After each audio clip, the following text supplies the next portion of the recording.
a la pregunta que ha hecho el compañero Salvador, si realmente necesitamos de una experiencia mística, digamos, de una experiencia divina para poder hablar de la divinidad o no.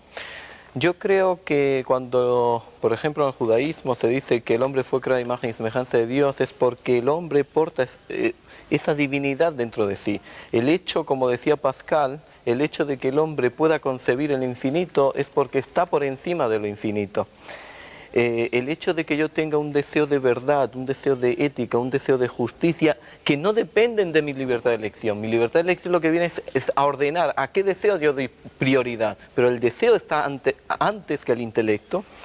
El hecho de esa tendencia ya es una manifestación, digamos, de la divinidad que se anida dentro del hombre, pero nosotros tenemos un gran filósofo que precisamente nació en Córdoba, de esta tierra de España, que es Maimónides en el siglo XII, y No está que él mal, era no está mal.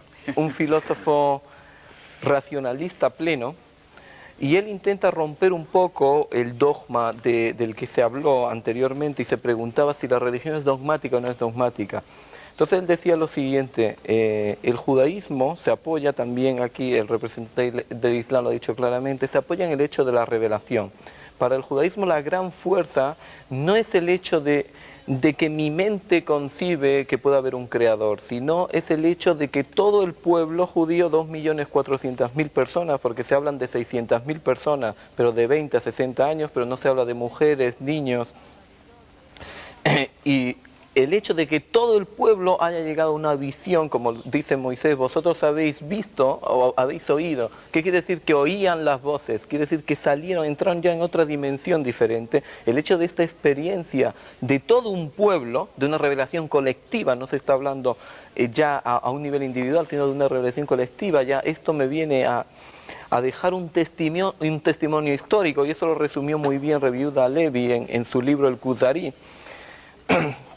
Cuando dice, el primer mandamiento nos habla, yo soy tu Dios que te sacó de Egipto. No te dice, yo soy tu Dios que creó el mundo. ¿Cuál es la diferencia? Yo soy tu Dios que te sacó de Egipto, quiere decir que es un Dios que tú ves y puedes percibir a través de la historia, que está involucrado en la historia, porque se te manifestó en el monte de Sinai.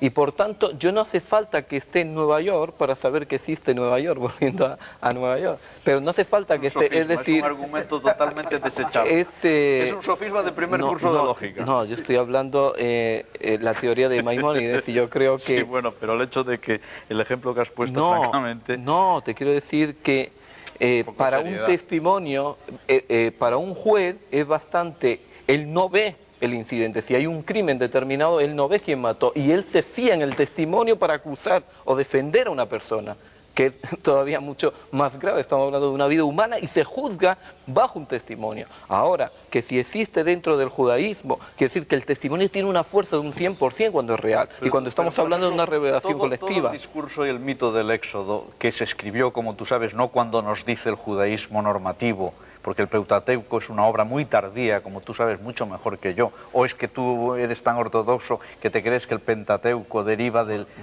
la experiencia preexílica. Partimos de la idea el de segundo que todo... fundador del judaísmo después de Moisés, del que se sabe prácticamente nada, es Ezra, cuya figura histórica, un señor de la talla de Garbini, dice que no fue un personaje real, pero en fin, es discutible. Pero Ezra, sabes que pertenece al periodo del Imperio Persa y por lo tanto al siglo IV antes de Cristo, y se supone que la redacción de la ley... Realmente no me hables de experiencia histórica de la huida de Egipto y de la providencia de Dios haciendo cruzar milagrosamente el Mar Rojo y que allí hay un testimonio y tal, porque mira, eso pertenece al campo de la leyenda.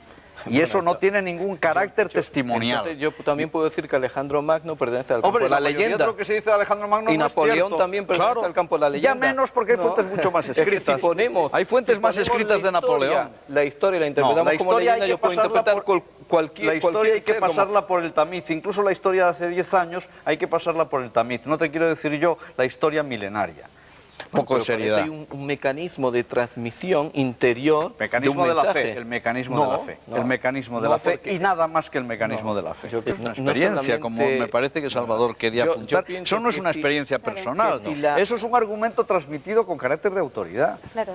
Bueno, vamos Y a ver si frente a ese Bendajar argumento acaba habrá su otro argumento. Venga, argumento vamos allá. exactamente igual de Bendajar. autoridad que lo invalida. No, las experiencias personales. Si para no son ti de el autoridad. testimonio de 2.400.000 No, no vale personas nada, no porque vale el nada. testimonio Bueno, de es tu 2000 idea, años es de tu Iglesia idea. Católica no me sirve ni me Bueno, prueba nada. bueno, es tu O sea idea. que en la historia entonces todas las religiones serían verdaderas, porque hay que ver cómo Bueno, han durado muchas de ellas. Respeto tu idea. No, yo respeto también tu idea, respeto la tuya, pero quiero decir que pero no argumentalmente estoy de es muy acuerdo. flojo ese argumento. No, yo- entonces el Islam, con todo su código, en definitiva, no dogmático, porque han tenido la buena idea de no dogmatizar en el sentido oficial del decreto, ¿verdad?, canónico. Pero realmente todas las religiones que tienen unos dogmas antagónicos muchas veces, no solo en lo que se refiere a la visión del mundo, sino a las normas éticas, todas serían verdaderas, porque hay que ver lo que han durado. El Islam dura desde el siglo VII. Eso no es ninguna prueba de autenticidad. Y el hecho de que la Iglesia Católica se haya afirmado durante 2000 años no pero- prueba que pero- posea pero- la verdad. No, yo no estoy afirmando que por el hecho de perdurar sea verdadero. Sí, No estamos porque poniendo- los 2 billones... En No, yo te definitiva, estoy basando en un hecho histórico, en un testimonio histórico, la revelación, es decir, que ya no es, ¿qué es un dogma? Es decir, yo creo esto y no hay ni testimonio, ni hay, pero en el momento que hay un testimonio histórico de unas personas, hay un mecanismo de transmisión demostrable. Lo que hay que demostrar es cómo ha nacido ese origen, de dónde ha nacido la leyenda que después se transmitió. Hay que ir ahí, ¿Qué? porque la transmisión es muy fácil de explicar, pero ¿por qué se generó esa afirmación? Es lo que hay que demostrar. Y eso no te lo demuestra más que si hay documentos históricos con documentos a la vista, y si no, es un acto fideísta, es decir, creo que eso es verdad. Gonzalo, déjale No, terminar. Déjale terminar.